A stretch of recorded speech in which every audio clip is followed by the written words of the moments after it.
Well, hello and welcome to another of our Tuesday encouragements. If you saw our Tuesday encouragement last week, you would have heard how Kay so helpfully helped us think about the theme of waiting. And she spoke about how waiting can lead us to increased trust. Well, we're really not good at waiting, are we? Although we Brits do an awful lot of waiting around. We spend hours in our lifetime spent in queues for banks and supermarkets and all sorts of other places. Although if most of us are really honest, we'd have to confess that we find waiting frustrating. We even find it a waste of time. And yet all of this has got me thinking there are some times in my life when I really don't mind waiting. I can think of hours stood in queues at a theme park ready to go on a ride that will last just 5 minutes. And somehow even my small children are content to wait for 50 or for 60 minutes for that one ride. And yet if I take them to Tesco's, even 2 or 3 minutes in a queue is something to grumble about. And then I think about time at places like Splashdown, a water park local to us here in Christchurch. They don't mind queuing for a long time just to go on a short ride. What is it that makes the difference between a good wait and a bad wait? What is it that makes the difference between waiting in a queue and it being a joy-filled experience and waiting in a queue and it just being miserable? Well, I've been thinking about a few biblical characters who were good and bad waiters. Think for a moment about the example of Abraham. You might recall that he tried to help God along. He'd been waiting long enough, so he tried to help God out. He was a bad waiter.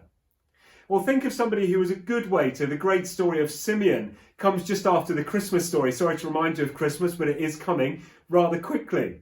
And Simeon was someone who was really good at waiting. His story is captured in Luke chapter 2, and this is verse 25. It says, "Now there was a man in Jerusalem called Simeon, who was a righteous and devout man. He was waiting for the consolation of Israel, and the Holy Spirit was upon him.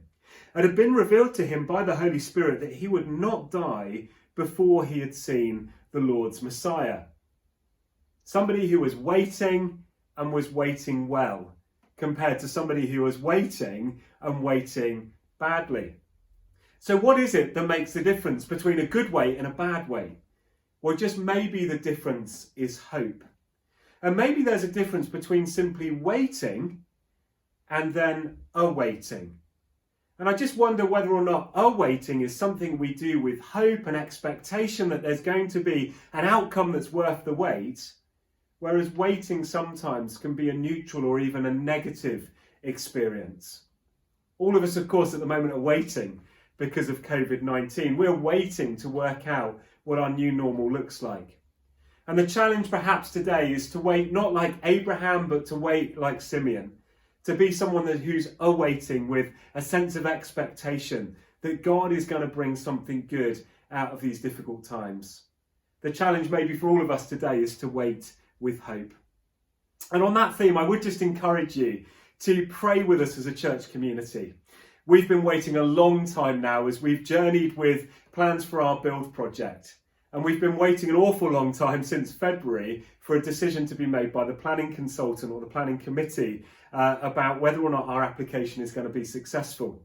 Can I encourage you please to pray with us this week? We have prayer gatherings on Thursday, which is the day when the committee is going to be meeting. We'll start gathering at 6 o'clock on the hour, every hour in the morning for just 15 minutes so that we can pray together before the committee meet in the afternoon. There will also be a prayer time from 12 o'clock till 1 o'clock before the committee starts for us to pray together as a church community.